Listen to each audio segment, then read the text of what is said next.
Okay, hello, good evening everyone. I'd like to start off by introducing myself. So I'm Harsh Patel, Finance and Commercial Services EO. Firstly, I want to define what it is that I mean by strat plan. So similar to some of the others, that for me means what it is that I want to achieve across the year, as opposed to things that are done day to day or that are more within job description. Okay, so I've got my friend here, the Loughborough mannequin, to help me describe and articulate my strat plan here today. So Loughborough mannequin, very quickly in my head, went to L mannequin, L man, and that's what we'll nickname him for this evening. So this is L man, and that doesn't mean to say he represents the male population of Loughborough. In fact, L man represents three things. The first thing that L man represents is androgeneity. So that means the females and males of Loughborough students. The second A that L-Man represents is agelessness. So that also represents all the different ages that we have of students in our uni. So that might be under 18s who don't drink, all the way through to postgrads of any age. And the third A that L-Man represents is all-inclusivity. So no matter what type of student that is, what degree they do, whether they're here for their purely academic or they do other activities, it represents and encompasses all of that. So something you might be unaware of is a lot of research was done 3 or 4 years ago in regards to how we categorize different students, and it was termed tribing. So different students, naturally, by surveying them and knowing different things about what they're interacting with through their ID numbers, fell into 5 different categories, of which I'm saying L-Man represents all inclusively. So L-Man and I had a little chat earlier today, and he ended up having 3 requests. So L-Man's first request was, take care of me. L-Man wants to be taken care of. So part of our discussion, we said, how can the union take care of L-Man from a commercial services point of view? And that to me meant customer care. A lot of you will think of Loughborough students as students of a university, but here at Loughborough Students' Union, every student is a member of this club. So as you enrol into your university and you accept your place, you're an academic student, but you're also a member of the club that is Loughborough Students' Union. And so as a member of the club, we want to offer a level of customer care that other club members would offer. So for me, that includes something like, on a commercial aspect that is, if L-Man was a member of a society or wanted to have a party or a club or a department or whatever it may be, L-Man should be able to use the union's facilities whenever he or she may. And part of that for me, at the moment, L-Man was saying that he has to go to tech, to catering, to different parts of the union to try and get that event together. And it was quite frustrating for L-Man because he felt that he was having to fill out forms for this, that and the other. And ideally he or she was saying that if there was a way that you could create a full experience within what it is that we do here in this building, and whether that would just be something whereby add-ons could be created, so L-Man would go and say he wants this, that and the other, and a generation of a quote would come through, and he'd then have his event sorted without having to go around and do all these bits and bobs, and it would be much of a smoother customer care. And part of that is when we have Amazon, for example, they have their, oh, you bought this, do you want this? If we could get to a point where L-Man's saying that, oh, I want an event, I want this, do you also want this? Then it would be an experience whereby it's a full experience and not something you're individually having to go out and get. Another part of that is L-Man felt that a lot of commercial things that go on in the union are fantastic, but sometimes there's information overloaded. So there's so much going on, but how does he pick and choose and know when different things are on, where to go for them, what's going on at a single time? So as part of that, we have our calendar on the website, and something that would be quite interesting thing to research and look into for L-Man's needs would be how we can have a filter on different commercial aspects that Elman's interested in, and so would then be able to go into his personal calendar. So whether that be something interesting that I was reading the other day, we could maybe look into getting a widget on the website whereby if you looked on a particular commercial event, it would then go into your Outlook calendar, or it would prompt you at a later date, or something of that sort would be really useful for Elman. So Elman's second request was, how do you know what it is that I want? So we were having a discussion, and he said, as a union, you're trying to engage and represent all the students, but how do you know what we want? And I said to Elman, you might think you know what you want, but maybe you don't know what you want, and we know what you want. Let me say that again. You might think you know what you want, but you might not know what you want. We think we know what you want. I think I said that completely differently the second time round. However, the exact same point applies. So the way to address that point is, a lot of what students do at the union goes onto a database. So your ID cards, your B numbers, everyone uses them to scan into different things they do, whether that be events, whether that be members of particular AU clubs, societies, different charitable events, what course you're on, what age you are. All this information is under your ID card. And so what that means is we know what nights out you've been on, what drinks you enjoy drinking, and all those range of things, and on an individual level, but also on a grouping level. So put a load of B numbers together, so lots of little L men, and you basically would have what we call a hall. So we can then tailor the needs of what different halls and groups, societies, departments all want, and somehow promote what it is that they want. So an example of that might be, I was a Towers boy, so we'd go out on a Wednesday, which was rare for different halls to go out different days, and the big drink everyone wanted was a nasty. So that's a very small example of how we know that a particular group of L men grouped together will potentially want a bunch of nasties on a Wednesday night, and we can offer that at a particular rate. So that was the second request. How do we know what they want? So the third and final request is, I'll bring out my little friend here.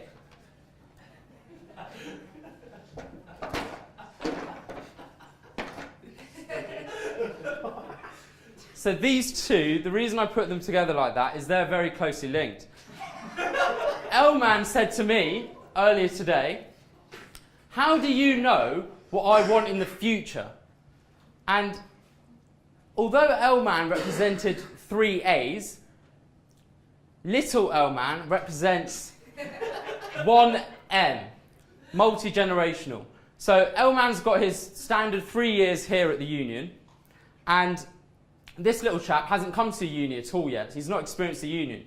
So how do we know what he wants even though he's not here? So that then leads very nicely into the third request, which is how do you know what I want in the future? And a lot of the work that exec are doing this year, it revolves around this strategic plan that ACCO's leading on. And one of the things that we want to do is to be able to respond to students who aren't already here, so prospective students, 3, 4 years, 5 years ahead. What does the best students' union look like in 5 years' time? And twinning with that is the new union building and the strategic plan. Those two things marry together really nicely. So my role on helping out Elman with what it wants in the future includes insider consultations, so that's part of the strategic process that I'll be supporting ACCO on, and looking at what it is that engaged students such as yourself have to offer and what we can learn towards a strategic plan. Another area is a mass research project. So going back to what Elman said about how do you know what we want, sometimes what you say you want is different to what you actually want, and a lot of surveying and workshopping will be able to tell us what it is you really want. So that's part of that strategic plan. And essentially, all of exec will be coming together for this strategic plan to try and get something down for the year to come that will influence the next 5 years of what it is that we're trying to do here at the union. So those were Elman's 3 requests, and I hope that I was able to translate those to you in a strange but hopefully helpful and different way. So that was my strategic plan. Thank you for listening and coming down this fine evening.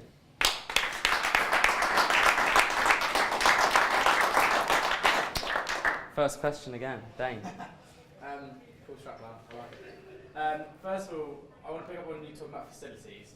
Yes. A big problem, I think, that is kind of campus-wide and almost goes across all the sections is finding facilities and spaces for socials and social events that can accommodate everyone. Halls have a lot of problems with renting out their common rooms safely, renting them out of school. And clubs and societies especially are often driven to doing their socials in town. Yeah. We know this comes up with lots of problems. Sure.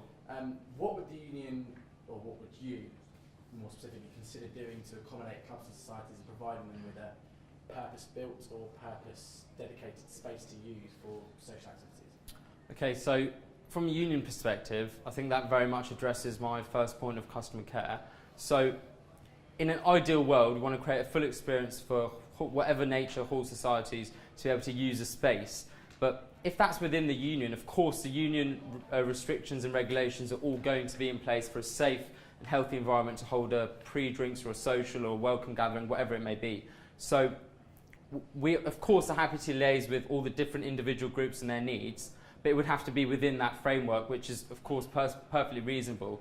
What I would say is we're trying to go that extra step further. So if we have a sort of deal with a particular group, then we want to offer all of those things that I mentioned, so music, food, a DJ, whatever it is that they want, and like a projector, microphones, as all part of that package, because then it not only does it mean that they get the best experience possible, but they can pick and choose what bits which they want, and we provide all of that. So instead of people having to run, you know how it is as somebody organises socials, you're running around trying to do this, that and the other, but wouldn't it be amazing if we could just get a bunch of people, put on a bunch of drink deals, have the music sorted, have all of the layout how you want, and have a bunch of games and facilities ready. That's what we're aiming to do. That's what I see the vision of the union facilities being. Almost like a checklist for an yeah, I think of it as add-ons, a checklist, and you just add on each one, and they'd go into your event, and then you just have a generated quote. Did you think about this? Do you want this? Have you thought about this? That sort of thing. Frequently asked questions. I just think it should be like a fully rounded way of selling a space that we have in the union. Any other questions? Sam? In general, apparently the attendance on nights out this year has dropped compared to last year. Would you directly do anything to try and change that, and if so, how? I'm afraid I can't answer your question because the attendance hasn't dropped this year. Sam? No. Okay. But what would I do? So very much that tailoring of specific needs of different halls and different people can address that problem, because say for example you see a particular hall wants to go out a lot on a Friday night, we have that information, and so we can either incentivise them to come more often or look at the ones which don't like going out on a particular night and see if we can say to those members, come for this reason or that reason, and there's things you can like play with, there's strategic levers there available to us. So if that was the case, that would be the sort of thing I'd think about. Rahul? So you talked about obviously looking like as people, so for example you said towers, you gave as an example, you get this drink, you all go out this night, so maybe tailoring offers and things in that way for those specific people. But then you can do that for a large number of groups, say one person's part of a lot of different groups, and then you're obviously then competing with drinks deals and things that already exist in the form of platform and college. Realistically, to employ something like that in the system that's currently in place in the union that register things under a B number or under a student card, do you think it's actually feasible, even long term, for a strategic plan to have something like that work for a large group of people in the students' union for something that is going to overload? Sure, so there's a lot of things that could be done which won't conflict with what those cards do.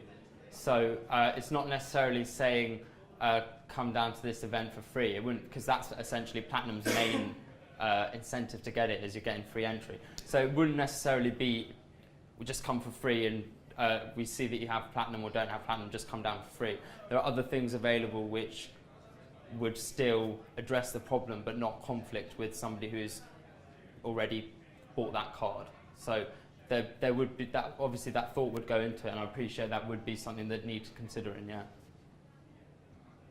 Yes? Do you have an aim for night out attendance in the strategic plan? Figure. Yeah. I don't have a set figure because, well, a couple of reasons. One, because it's always on the up, and so there's a fear that if you set a figure, it might already surpass it, and it's quite a hard trick. Sorry? You can just set a higher figure.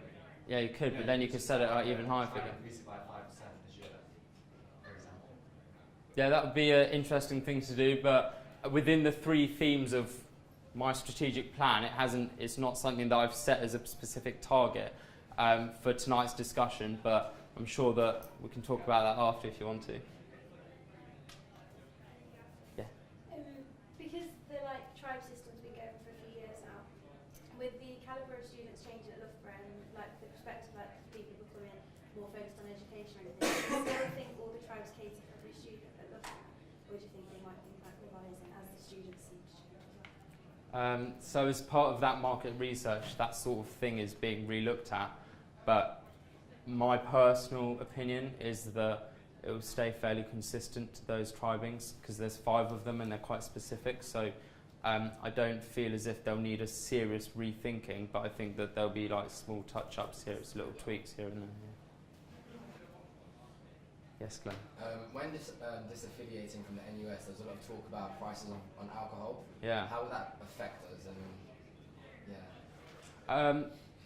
There's a couple of things. One is that as one of the sort of leading student unions with the biggest commercial nights out, we still have that bartering power available to us. So it won't affect us as a nightclub like that in the same way that it might a smaller union.